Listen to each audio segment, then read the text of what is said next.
This Crestwood Coach Conversation brought to you by Wilson Custom Tree Service, where with head coach Justin Denner, week number 1, the result went to the Decorah Vikings in a game that was postponed from Friday and once delayed on Saturday.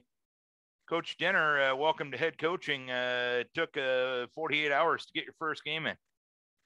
Yeah, it was definitely a interesting situation, one that even as an assistant coach, I didn't have much experience with. So luckily in college, I dealt with a few rain delays here and there. So I kind of had a little bit of an idea, but man, that was just weird and no way other put it.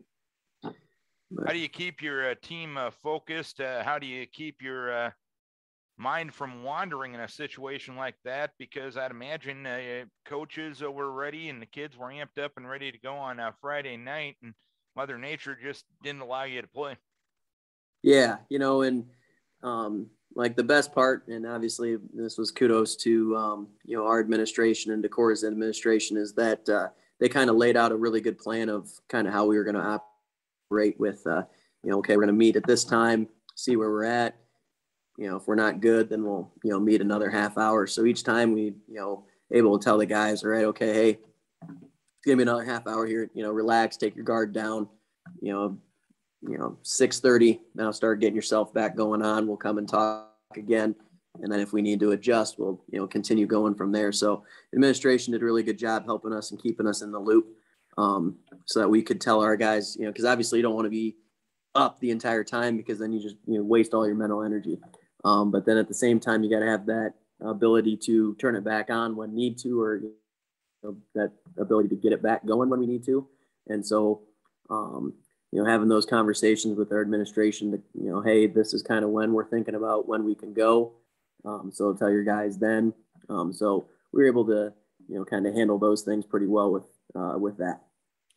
And when you finally got to playing the result, everybody knows what that was. What were some of the things that you feel your team needs to take away from the week 1 performance as you look to build and improve here in week number 2? Yeah, obviously first and foremost, we need to take care of the football.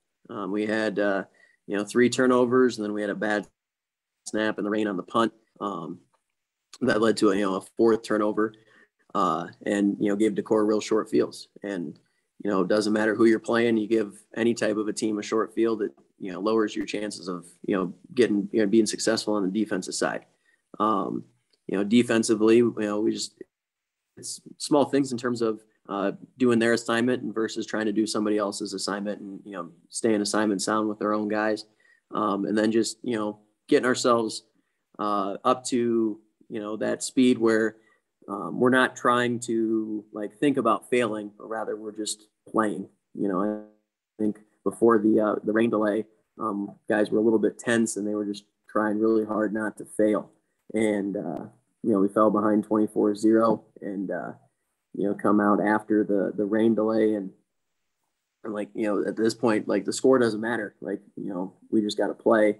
And I thought our guys played a lot faster, and a lot, better and more carefree, which allowed us to be a little bit more successful after the break, which is kind of what we want to try and make sure we, keep that momentum going as we go into this next week.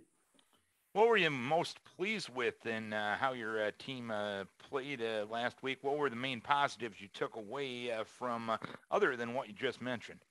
Yeah, I thought our guys rolled with the punches throughout the weekend really well. There was no lack of energy at any point during the course of the 48-hour window that we had on Saturday. They were frustrated that we didn't play on Friday night.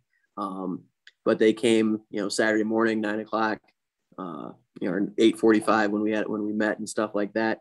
They were ready to go, and so the energy level was there, the effort was there. It was just that letting the whole thing go, right? But I was very pleased with that. I thought we got a good tempo going in that second half with our offense, which is stuff that we can build on.